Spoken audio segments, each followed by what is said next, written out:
Welcome to the Mind of Business Success podcast. I'm your host, Alicia Cramer. Our guest today is Larry Sprung. He is a wealth advisor and the owner of Mitlin Financial. Welcome to the show, Larry.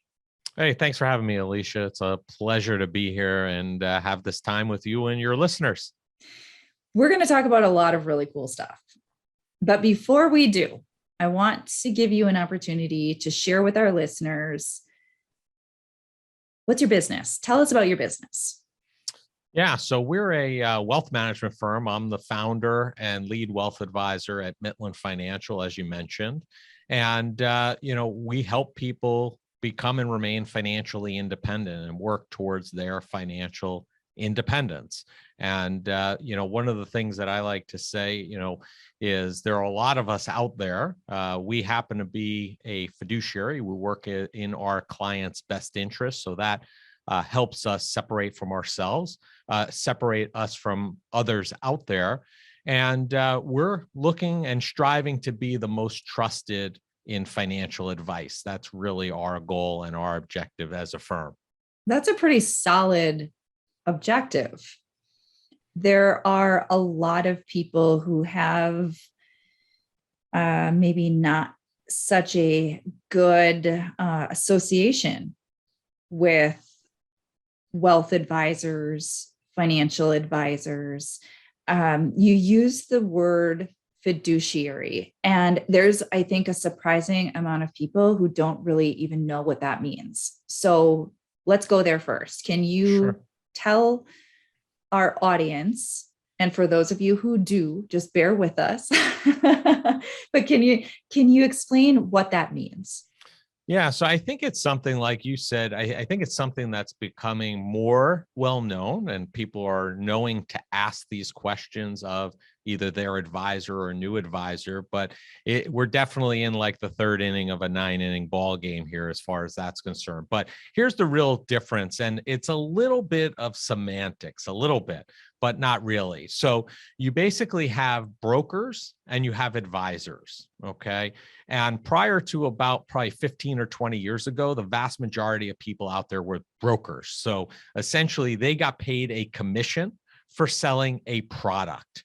And really what their responsibility to you as a client was to know the client, know their facts, their circumstances, their income, and make sure that you made a recommendation that was based upon what they call the know your client rule. Fast forward, then registered investment advisors or RIAs or fiduciaries started becoming more prevalent. And fiduciaries, fiduciary, you have the same responsibility, much higher level of responsibility than that of a broker. It's very easy to make a recommendation based upon knowing your client. It's pretty easy to do that. But as a fiduciary, just like a CPA is, an attorney is, your doctor, you have to always act in the client's best interest, no matter what. So even though you know the client, you can't just make a recommendation that might be in your best interest in terms of a fee or a compensation to the firm. You have to make a recommendation that is ultimately in the client's best interest. And the other thing that kind of delineates the two for the most part is the way we're compensated as fiduciaries. Typically, we're not compensated via commission. We're compensated as a fee for service. So we're providing a service, the client is paying us. We're not getting any type of payment from a mutual fund company or for selling or buying a stock. So, it sounds like it's not that much of a difference. It's a very fine line, but I assure you that it's a much bigger difference. And then you have other advisors out there right now today that kind of come from the old school where they act as a broker sometimes, and then they are in the new school where they act as a fiduciary. And that's very confusing because you don't know as a client, are they talking to you now as a broker or as a fiduciary? And it gets a little bit muddied. So we decided a while back that we were going to eliminate that muddy water and that lack of transparency. We were going to be fully transparent and only act in a fiduciary capacity. One of the things that I think is really important about what you just shared is integrity. Now, we're talking about sometimes somebody's life savings. We're talking about their wealth, their financial security. People listening to this podcast, they're business owners. In many cases, they work their ass off for everything that they have. And it can be a scary proposition to hand that over to somebody who maybe you don't even know very well and hope that they're going to take care of you. Hope that they're not going to make a mistake, run off with your money, or, who knows what else, right? Sure. And what you stand for is important. I think we need more of that in the financial industry and just in life in general. You're an entrepreneur yourself, and you're a business owner yourself. So you kind of are able to see it from both points of view. So I want to actually kind of jump off of that point and talk a little about you as a person, because you're a good guy and you care about people. You're not just out there, as business people. Yeah, we've got to turn a profit. We've got to make a profit. We're doing a disservice to our clients if we're struggling, right? You can't give what you don't have. But now let's just talk a little bit about your motivations in life, because I think that this is really valuable for people to understand. So let's talk about your role in the suicide prevention and mental health arena. Mm-hmm. So I'm not gonna say anymore. I'm gonna turn it over to you, and I want you to kind of take the lead here. You gave me a lot to think about there, so I'm going to try to unpack it a little bit strategically, and then get to my work in the suicide prevention, because I think there's a couple of things that you just said that I want to address and really feel compelled to talk about. Right. So I can't agree with you more wholeheartedly. We do not take, when we get a referral, a new relationship, even our current long-standing 20 plus years relation, we do not take that lightly. We do not take it lightly in any regard, from a standpoint of understanding that these families and these clients and the families that we serve have really entrusted us with, in many cases, 90 to 100% of their wealth and their planning and guidance. And we do not take that lightly. And yes, just like every other industry, there are bad apples out there, bad actors that, mar our industry. There are plenty of bad doctors and lawyers and business people, that do the same thing. And we work that much harder to, make sure that we stay on top of that and make sure that that is not an issue. And we have a lot of processes and procedures in place where we fully disclose to clients so they understand that, certain situations that happened in the past, for instance, like Bernie Madoff, cannot happen here. And one of the things that we have in place is, unlike Bernie Madoff, where it was a pooled account where everybody's money went into one account, we have a custodian. So our clients have accounts at, major custodian firms like TD Ameritrade, and we just help them manage those accounts there. So TD creates the statements and confirms. So they have that extra level of protection, and we're always adding those things. So, clients' safety is paramount. The second thing is, I am very active on social media, and that's for a reason, because I want people to understand and know who I am, not only in the office, but outside of the office, because I think people can tell much more of how you are as a business person. And this applies to all the people listening to this. It shows them how you are, not only in business, but in life. Are you a family guy or are you not? I met a guy who's become a very good friend of myself and my family on a cruise a few years back. And he had an interesting question that he asked all of his people who managed his financial wealth at any point in time. He asked them if they ever cheated on their wife. And I was like, oh, that's kind of personal. And he goes, yeah. And he's a psychiatrist, by the way. And he said, but it's very telling. He goes, because I'm not going to lump everybody in the same boat, but if somebody has, or they hesitate, or I can read that they're not being truthful about it, he goes, that's very telling about a person and their integrity. So that's something that stuck with me for a very long time. And to just give you an idea of why my motivation of getting involved in the business that I'm in, my mom was very ill when I was a very young person, about 13, and she ended up succumbing to her illness at her age of 47. And I saw my dad's struggles with money and keeping the finances going and taking care of my mom at the same time. And he didn't have an advisor. And I always felt that if he did, it wouldn't have mitigated my mom's health situation, but it could have mitigated some of the ups and downs that he had financially. And that's really my motivation, is to really help families and business owners and navigate the space that they're in, whatever their goals and objectives are. We're not going to be able to mitigate all the ups and downs, but if we can make it a little bit smoother, then, we are doing our job, and we're really serving those families that we want to serve. So that's really my motivation. Just a little background as where my integrity comes from. And, my whole thing is, I don't want, from a very early age in this business, I always thought you do not want to end up waking up in the morning and reading about yourself on the front page of the Wall Street Journal in a negative fashion, that never. So moving in that direction. So I also became involved, as you mentioned. Now we'll get to that part. I'm very actively involved in suicide prevention, mental health initiatives. I lost my brother-in-law in 2004. He died by suicide after a long struggle and battle with bipolar disorder. And essentially, I saw the trials and tribulations that he went through.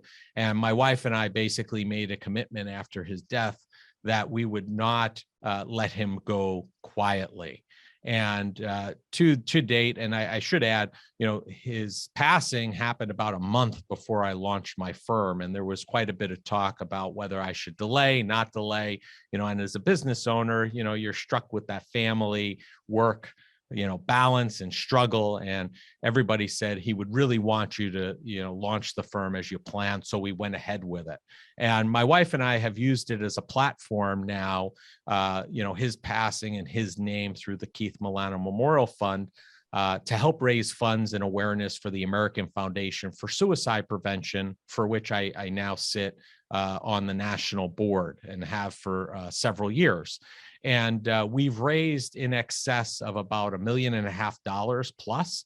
And I say that, because we could not have done that without the community around us. My wife and I were not the only ones that contributed to that $1.5 million. We had a lot of people from our family, business connections, and most recently, I got involved, and my wife's been involved with the romance author community, which is a whole business segment amongst itself. And they happen to be one of the most generous and forthright segments or business people that we've ever encountered, and very generous. And we have a collection of about 30 to 40 authors that every May donate a portion of their proceeds from book sales to my brother-in-law's fund. So we couldn't have done it without the general community around us. But even more important than the money is we have become a resource for families and individuals that are going through struggles, either themselves or family members. And because we've navigated and been so entrenched in this area for the last 17 years, we have a lot of resources and connections to help. And we know for a fact that we've been responsible in helping save at least several lives. And that, beyond the money, is the most rewarding piece and most important piece of what came out of a tragedy in losing my brother-in-law. But we will continue to trudge forward. And hopefully one day, I say this often, we will put myself and the American Foundation for Suicide Prevention out of business. Hopefully the suicide rate will go down to zero at some point. and we will have done our job. But until then, we're going to continue working towards that audacious goal. And, the one thing I could say is in the 17 years since my brother-in-law's passing is the conversation is getting louder and it's getting more frequent, which is fantastic because it's allowing more people to talk about what's going on in their lives and seeking help and assistance, which is, what it's all about. That is a really beautiful thing that you're doing. I know that this has been a particularly difficult time the past couple of years for a lot of people. And I don't anticipate that it is going to get way better anytime in the very near future. So there is a lot of talk about how people are being affected by what is happening in the world, in the economy. A lot of business owners have had an incredibly difficult time this past couple of years. A lot of people have been able to pivot and maybe take what was once a brick and mortar face-to-face type of business and go virtual, go online. There's been a lot of innovation, and that has helped a lot of people to thrive in spite of these new times that we're in. But not everybody has that mindset. And some people have really been hit hard financially, as well as mentally and emotionally. So I think it's really amazing what you're doing there. And I just really wanted to highlight that for a little chunk of time here on this particular episode. Now, I have to ask you this while we're on this topic of business and mindset, because that's what this show is really about. It's about highlighting really solid business owners who have an incredible level of expertise at their thing. But it's also to talk about what we as business people are going through in terms of our own inner growth. So you shared a little bit about how you were hit right off the bat, right out of the starting gate with starting your business. Like, we've got this family emergency, and do I continue on with the launch of my new business, or do I pull back? So we know that right out the gate, you had to contend with some stuff there. But on your journey over these past 17 years now, I'm sure you've had quite a few different up-leveling moments where you've encountered some of your own internal resistance, some of your own internal challenges to getting to that next level. I'm just curious, top of mind, what comes up for you when I ask you about your own mindset journey as an entrepreneur and something that you've overcome to get you from where you were to where you are today? Yeah, that's a great question, Alicia. And I think that everybody, no matter what business you're in, there are struggles along the way. There's a reason why everybody's not a business owner, because it's not something that suits everybody. It's not something that really everybody is cut out to really take on, endure, and thrive in that environment. But yeah, there have been a couple of, several iterations of, me going through the business and changes and hitting hurdles and then moving up to the next level. I'll speak to one very recently that has really upped our situation, which I alluded to earlier, about my public facing and social media and utilizing that as a tool.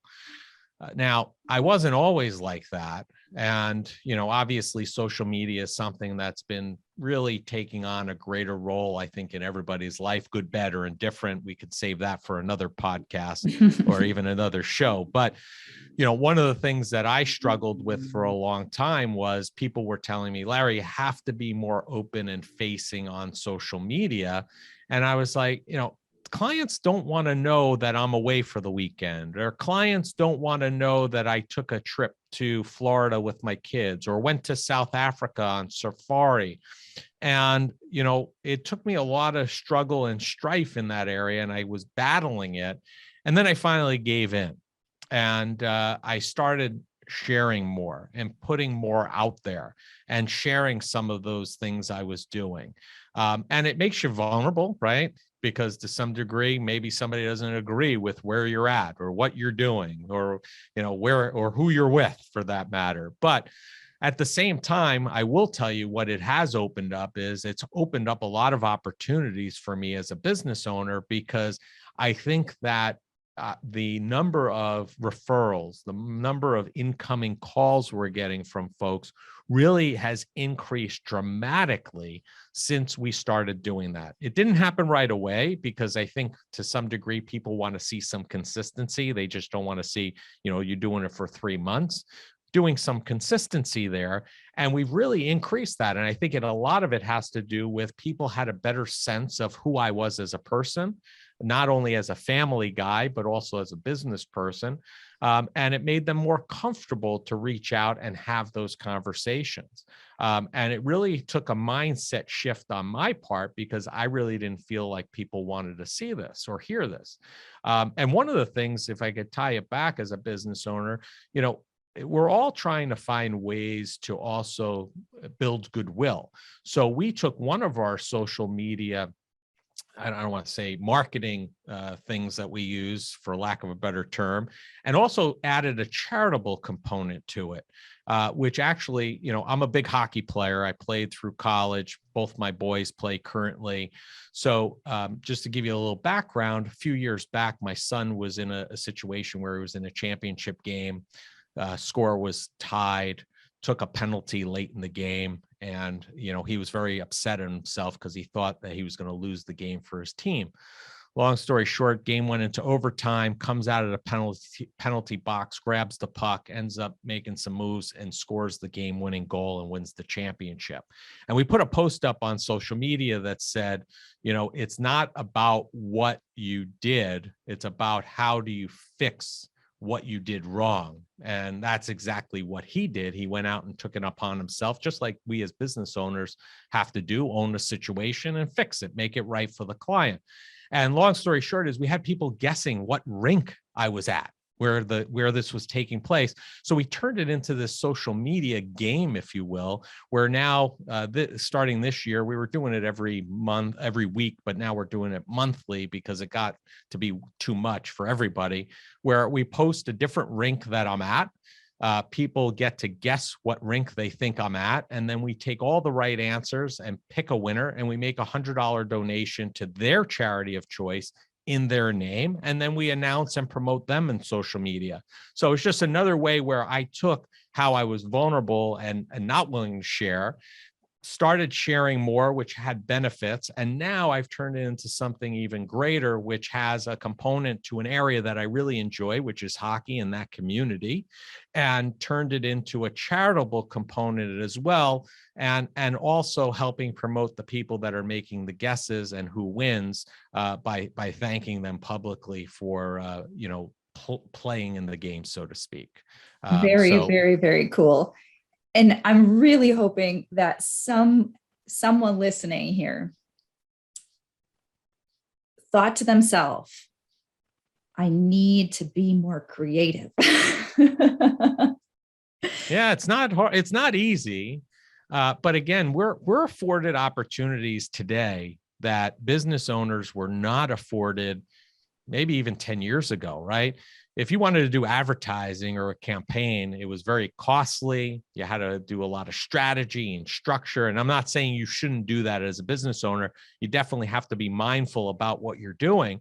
But in the environment we're in, for a very low entry, barrier to entry, you could really test out things from a marketing perspective very inexpensively, see if they work, and then fine tune them. And if they don't work, you're not out as much money per se as you might have been 10 years ago. You might be out time, but that's a cost of doing business. So we're afforded some great opportunities today. I really respect that you were willing to shift your mindset and put yourself out there more. A lot of business people are trying to hide behind their computer. And that really has a lot to do with self-confidence, self-worth, believing in yourself and in what you offer. A lot of times it's old stuff. I remember being a kid, and I had this little radio type recording thing with a little microphone, and I must have been maybe 5 or so. And there's a group of people over at the house, and I was so excited. I thought I just was putting on the best show ever. And so I'm there and I'm ready to sing for everybody. And I remember my mom being like, you're being too noisy. Get out of here. Go away. And that one little experience crushed my confidence.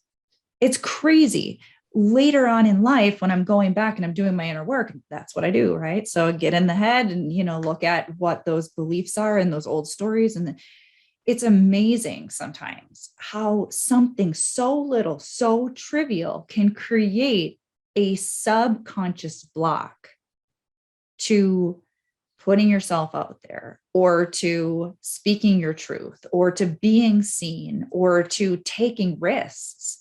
I mean, there are so many ways that we hold ourselves back, and it requires courage to face those things, to be willing to challenge those old beliefs, those old fears, those old, self-imposed limitations, and to take a stand and say, I'm not going to allow that to hold me back anymore. I've got important shit to do. Right. No, you're right. And we've got to get out of our own way and get out there so we can actually help people with what we do. And a lot of that correlates with what we do in wealth management, because a lot of folks, preconceived notions surrounding or the way they handle with, or work with, or treat money. A lot of it is really developed and ingrained at a very early on age. If you go back and you look at how you grew up with money, a lot of times you are, very much so dealing with it as a product of that environment, very much so. Absolutely. In fact, I don't think I've mentioned it on any other podcast, but I have a program that I'm doing called the Money Mindset Intensive, which I think is so fun because of your podcast and your money mindset work that you do. I am taking people through that process of how to identify what's in your subconscious mind from childhood, from societal conditioning. It's so amazing to me when I'm working with clients, and no matter what level they're at financially, by other people's standards, they could be like, wow, millions of dollars. That's amazing. I would love to have a company worth millions and millions and millions of dollars. And those people are still dealing with money mindset stuff, whether it's guilt about having it or guilt about not having enough, or, there's just so much. If you think back to what you've seen and what you've heard throughout your entire life, especially as a child, when you're highly influential and everything is being absorbed by the subconscious mind, is it any wonder that everybody's so messed up about money? Yeah, I mean, I've shared before. I lost my grandmother, who lived till 89. We lost her a few years ago. She was born in 1929, at the height of the Depression. She lost a couple siblings in the war, and her parents were always struggling for money, right? And we used to joke with her. We used to try to convince her that she was okay. Now, she wasn't wealthy by any stretch of the imagination. She basically had enough income to take care of her monthly needs, and that was about it. She couldn't really do much extravagant or anything, but she had enough to cover those daily and monthly expenses. And to the day she died, as many times as we told her, she always was worried that she was going to run out or not have enough money to do whatever she needed to do. And I will tell you point blank, we could tell her one day, I could show her in a deposit slip that she had $1 million in the bank, if I could even like manufacture one, and she wouldn't believe it. She would have been acting the same way, concerned that she didn't have enough money, just simply because she grew up in that scarcity environment during the Depression era, saw her parents, and they never thought they had enough. And, it didn't matter how much she had in the bank account. She always was going to feel that same way, especially after, 80 years, 90 years of life. We weren't going to change her, even 70 years in, it wasn't going to make a dent at that point.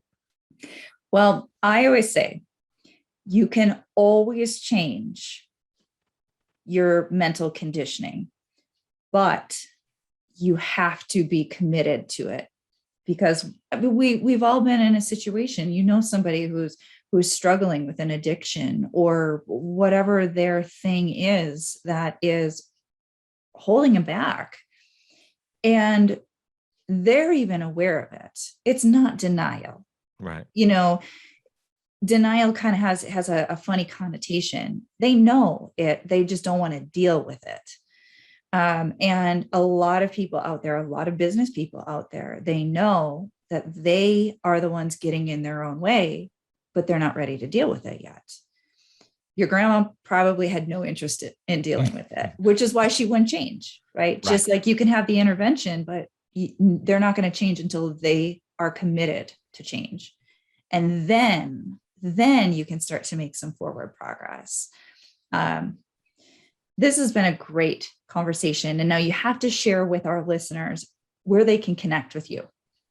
Yeah, sure. So I'm everywhere on social media, as everybody knows now. So basically, if you want to find me anywhere, you pretty much look up Lawrence Sprung. I'm on that channel, LAWRENCE. The only channel I'm not Lawrence is on Instagram. I think it was taken. So there I'm Larry Sprung, but you can find me there. And then our website, if you're looking for financial information, tools, things of that nature that might help you or your business, that's Mitlin, MITLIN financial.com. And then if you're just looking for cool conversations with people that I find interesting, that have great takeaways about money, mindset, business, and sports, then you could always tune into our podcast, which is the Mitlin Money Mindset, which we release a new show every week. Excellent.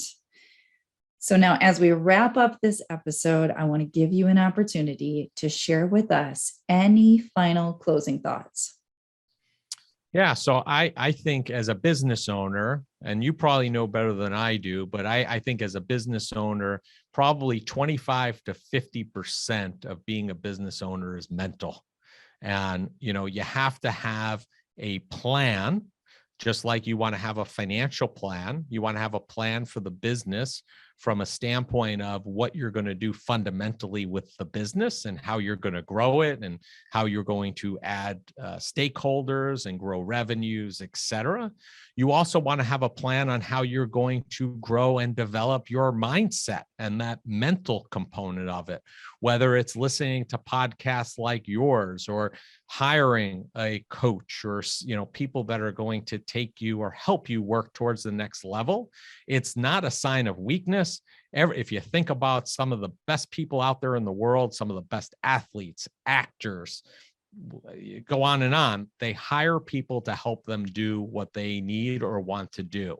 And it's really a huge help. So I think that as a business owner that I've gone through it, having that plan for the financial and business metrics, as well as a plan for that mindset and growth of yourself as a person and a business owner is, paramount to being successful and bringing yourself and your team to the next level.